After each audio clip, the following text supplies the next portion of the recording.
Nike is the biggest sportswear brand in the world, and you will be surprised to know that this brand earns 1,000 crores a day.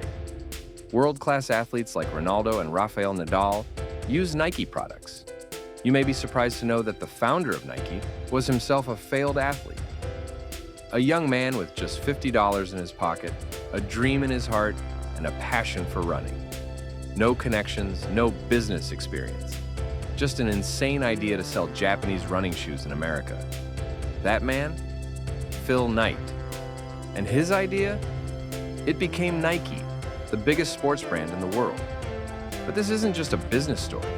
It's a journey of risk, failure, resilience, and ultimate triumph. Stay till the end, because Phil Knight's life is a lesson in how dreams are built, step by step. Born in 1938 in Portland, Oregon, Phil Knight was obsessed with running. He ran for the University of Oregon, coached by the legendary Bill Bowerman, who later became Nike's co-founder. Bowerman wasn't just a coach. He was an innovator, always looking for ways to make running shoes lighter and faster.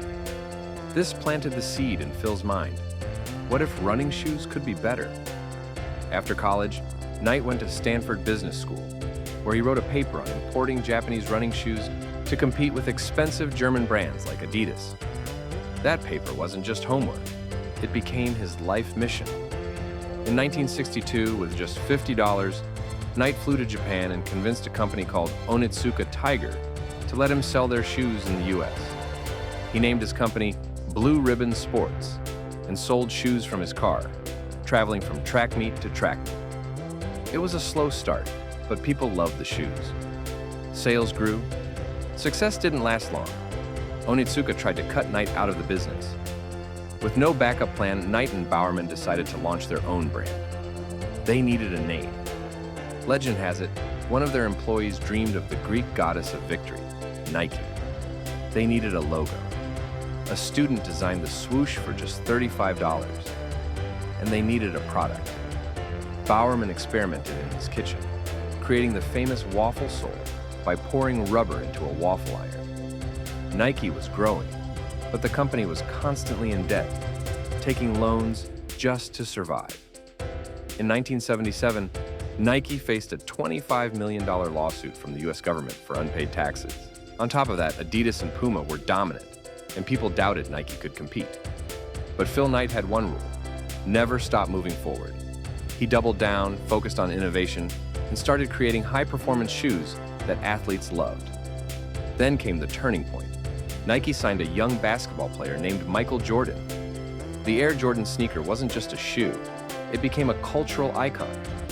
Nike went public in 1980, making Phil Knight a millionaire overnight. Over the years, Nike kept innovating, signing legends like Tiger Woods, Serena Williams, and Cristiano Ronaldo. The Just Do It campaign turned Nike into a global phenomenon. Despite becoming one of the richest people in the world, Phil Knight stayed private and humble.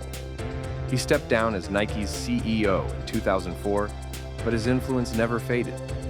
In his book, ShoeDog, he shared the lessons of his journey, taking risks, embracing failure, and believing in something bigger than yourself. His famous words, "The cowards never started. The weak died along the way." That leaves us. Nike started with just $50, a crazy idea, and a relentless drive. Today, it's worth over $190 billion. The lesson? You don't need to have it all figured out. You just need to start. If you found Phil Knight's story inspiring, hit that like button, subscribe for more, and remember, just do it.